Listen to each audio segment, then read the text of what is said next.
कहानी का शीर्षक राजा के 3 बेटे।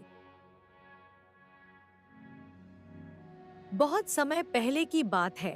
सूर्यपुर नाम का एक समृद्ध राज्य था।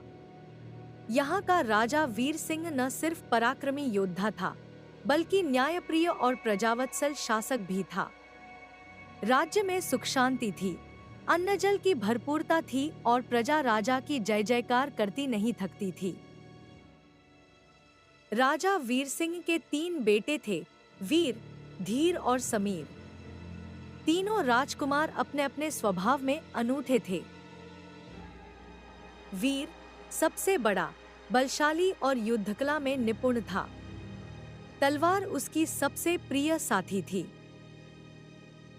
धीर मंझला, शांत स्वभाव का और बुद्धिमान था।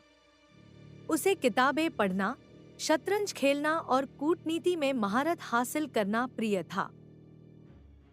समीर सबसे छोटा, स्वच्छंद मिजाज का था। उसे संगीत, चित्रकला और प्रकृति से प्रेम था।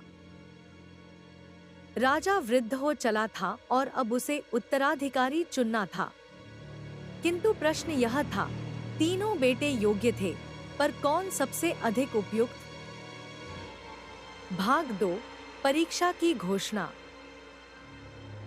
एक दिन राजा ने राजसभा में घोषणा की, मेरे प्यारे पुत्रों, अब समय आ गया है कि मैं तुम तीनों में से किसी एक को इस राज्य का उत्तराधिकारी बनाऊं। पर यह निर्णय भावनाओं से नहीं, बुद्धि, पराक्रम और करुणा से होगा। तुम्हें 3 परीक्षाओं से गुजरना होगा, और जो इन परीक्षाओं में सबसे श्रेष्ठ सिद्ध होगा, वही अगला सूर्यपुर का राजा बनेगा। तीनों पुत्रों ने सिर झुकाकर कहा, जैसी आज्ञा पिताश्री। भाग 3, पहली परीक्षा, न्याय का तराजू। पहली परीक्षा थी न्याय की। राजा ने उन्हें एक दूर गांव में भेजा, जहां 2 किसान एक पुराने कुएं पर अधिकार के लिए झगड़ रहे थे। वीर ने सोचा कि जिस किसान के पास अधिक जमीन है, उसी का हक बनता है। धीर ने दोनों पक्षों की बात सुनी, पुराने दस्तावेज देखे और न्यायपूर्वक निर्णय लिया। समीर ने दोनों को मिल बैठकर कुएं का साझा उपयोग करने का सुझाव दिया, जिससे दोनों लाभ में रहें। राजा ने देखा कि तीनों का दृष्टिकोण अलग था, परंतु न्यायपूर्ण। भाग 4, दूसरी परीक्षा, संकट का सामना। दूसरी परीक्षा थी संकट में धैर्य और साहस का परिचय। तीनों को जंगल में 1 सप्ताह बिताने भेजा गया, जहां भयानक डाकुओं का खतरा था।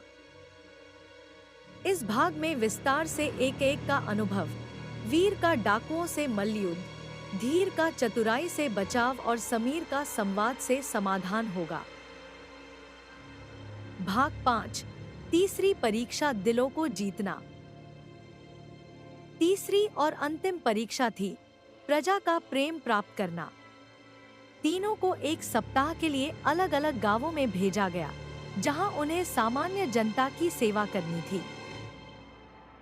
इस भाग में दिखाया जाएगा कि कैसे वीर ने रक्षा की, धीर ने प्रशासनिक सुधार किए और समीर ने बच्चों को पढ़ाया, बीमारों का इलाज करवाया और गांव में नृत्य संगीत की आत्मा फूंकी।